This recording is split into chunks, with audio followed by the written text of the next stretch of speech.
Diwang Association, a collective of traditional artisans from Cabalong, Davao del Norte. Dado Patsolo has served as the chef de atelier of Palomar Fine Art Services and has been closely mentored by a known international fine art textile designer. Specializes in custom dyeing both for synthetic and natural dyes and is highly skilled in hand block printing. This artisan turned entrepreneur runs his own studio, Patsolo Arts and Fabric Design. Let us all welcome Ms. Pani Ioana Cubrero and Dato Patsolo.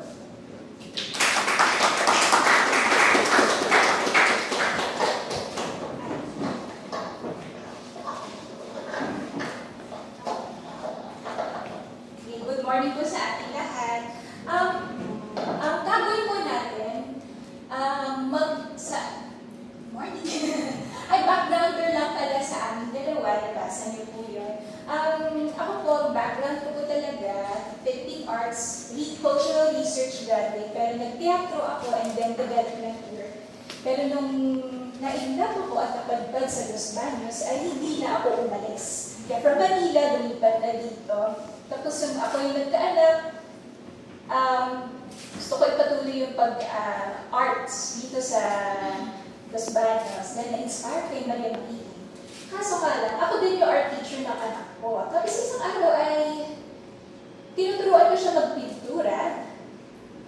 So sa panel, canvas, tapos sumaya yung brush ay bigla niyang sinubo. So ang nanay, nag-panic. So, butik na kami tumakbo sa ER dahil alam nila, training, first time mom, na ano. Pero, since then, nag-isip-isip ako, is there a better way that we have safe, eco-friendly paints for our children? Na 30 cm na velvet or linen, ang pag-custom print at saka custom dye ay nagkakahuluga ng 150 pounds ang isang sample. So, ganun po siya. So, yung skill na yun ay pinasa sa yung siya, na-train talaga siya na habulin ng kulay gamit ng synthetic. Ano naman si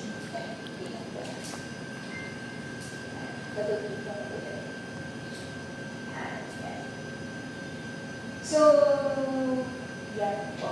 Ang team po ng ako din naman po, nag-shift din sa natural dye or eco art materials for all the art workshops. Ang gear po talaga is have a learning experience with primarily children and then also learners who are all lifelong.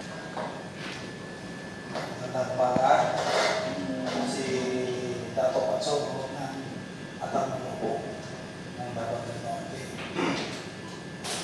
Medyo may ano ko kwento ko lang kasi sinabi ni Vanessa na yun nga, costume dye ako. Tapos may tawag nito yung katutupo namin yung rebo nandaday talaga ng natural dye.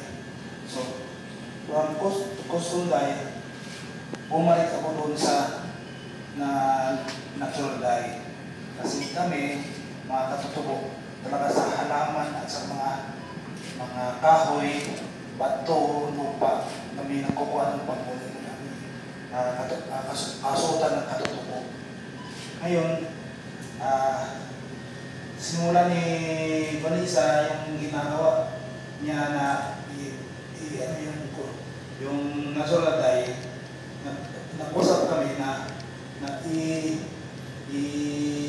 ipagsamahin namin yung pagkukunin ng katutubo at saka natural dye. At saka yung natutuwa ako na nakarating ako dito sa Manila. Galing ako ng Davao. Pag may ano dito sa Manila, luluwas ako.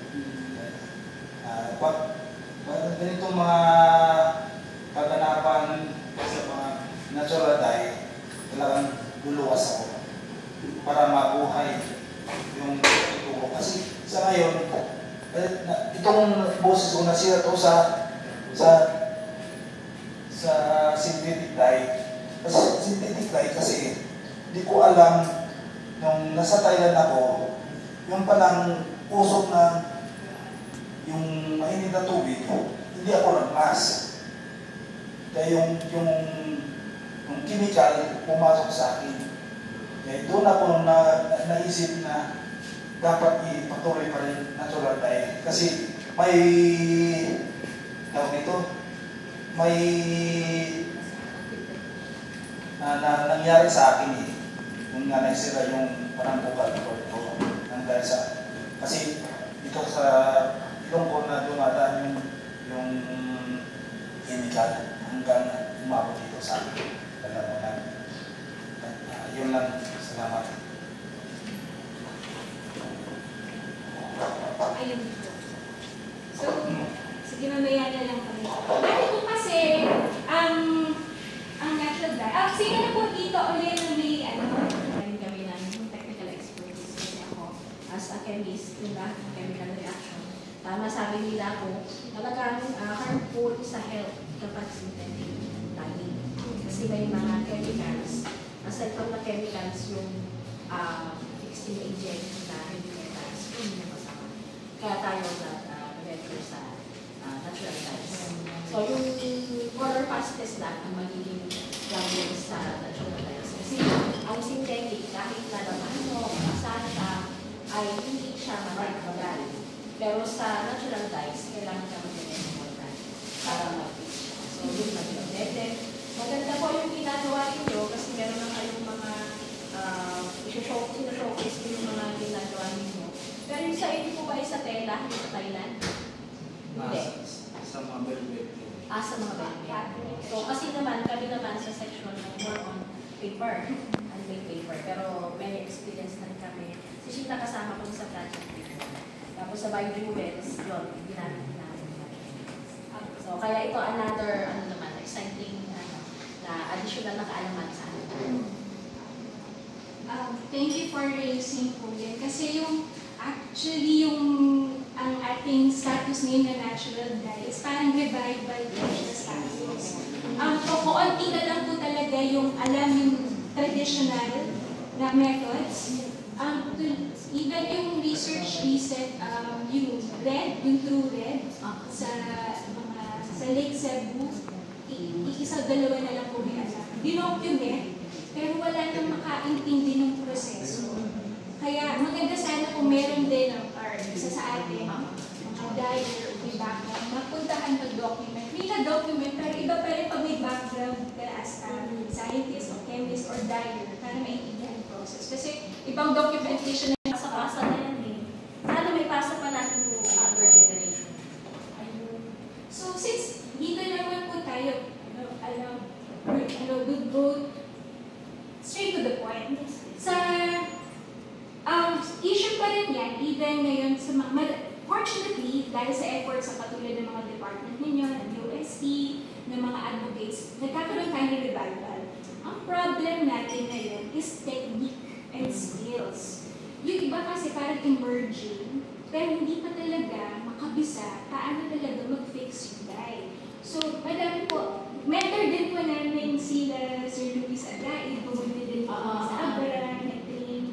Pero marami rin po na nag-train, pero pag bumalik sila sa workshop nila o studio, pag sila na yung gumawa, Hindi nila